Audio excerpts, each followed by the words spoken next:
Hello there and welcome to this new video. It's Derek, your online English teacher who is Scottish. C'est Derek, ton professeur d'anglais en ligne qui est écossais. Et dans cette vidéo, je vais te donner les quelques outils que moi j'utilise pour développer mon vocabulaire, pour parfaire mon vocabulaire, mon lexique en anglais, pour diversifier les mots que j'utilise pour être de plus en plus soit professionnel selon le sujet que j'utilise, ou alors de plus en plus familier si jamais je suis dans des réseaux avec des amis. Tout ça pour te dire, je vais te donner pas mal de petites choses, mais avant tout, tu vas pouvoir liker cette vidéo, t'abonner, mets la cloche, parce que si tu ne mets pas la cloche, eh ben, tu n'es entre guillemets pas à même de savoir toutes les nouvelles vidéos qui vont être mises en ligne. Et surtout, tu me laisses un petit commentaire, un petit pouce bleu pour que cette vidéo YouTube et la chaîne YouTube soient référencées. Mais avant qu'on aille plus loin, je te montre le jingle. Let's go!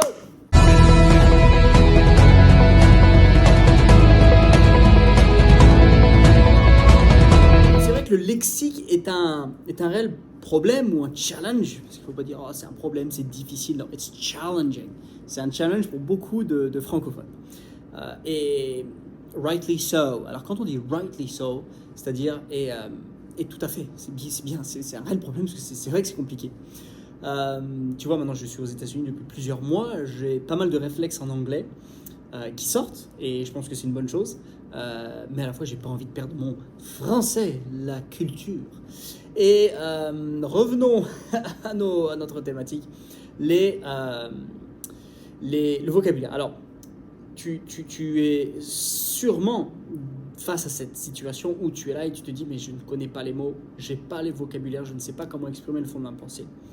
Et il faut savoir quel est ton niveau actuel. Si jamais tu as un niveau A2, ce qui est on va dire dans le tiers de démarrage, c'est-à-dire débutant, c'est sûr que des mots du niveau C1, C2, tu ne vas pas pouvoir les utiliser, donc il ne faut pas être frustré pour ça.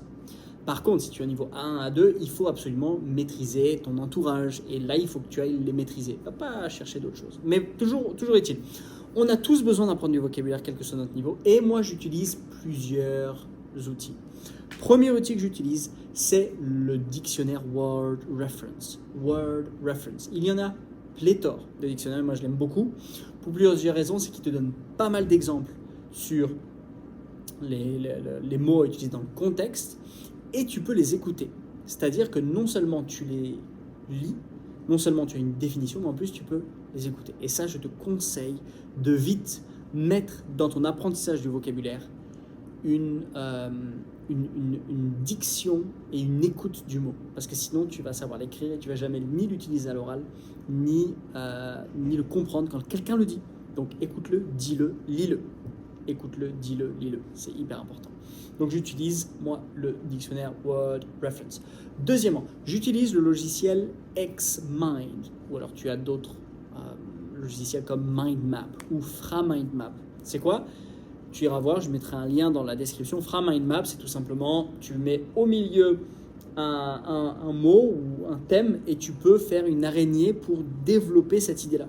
Ça te permet de créer soit des listes, ça te permet d'avoir une idée globale selon un mot, le nombre de définitions qu'un mot peut avoir selon le contexte, et surtout, ça te permet d'exporter cette liste-là et de t'en souvenir parce que ton cerveau fonctionne plutôt en arborescence que de manière linéaire. Donc j'utilise deuxièmement ce super logiciel qui est Xmind, FraMindMap, tu en as plusieurs.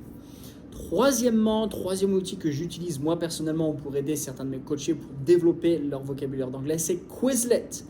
Quizlet est une ressource en or si tu veux 1. Créer tes listes et mémoriser du vocabulaire de la bonne manière. Numéro 2. Travailler avec mes listes que je peux te mettre à disposition.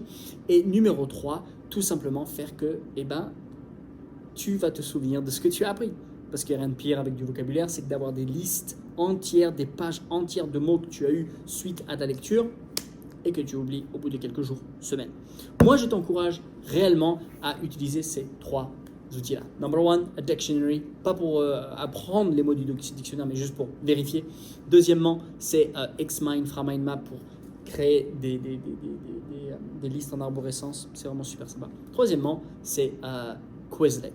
3 outils pour te permettre justement de ne plus jamais soit oublier, soit justement être performant et utiliser le vocabulaire le bon vocabulaire au bon moment. C'est ça. Le problème, c'est de ne pas savoir utiliser le bon vocabulaire au bon moment.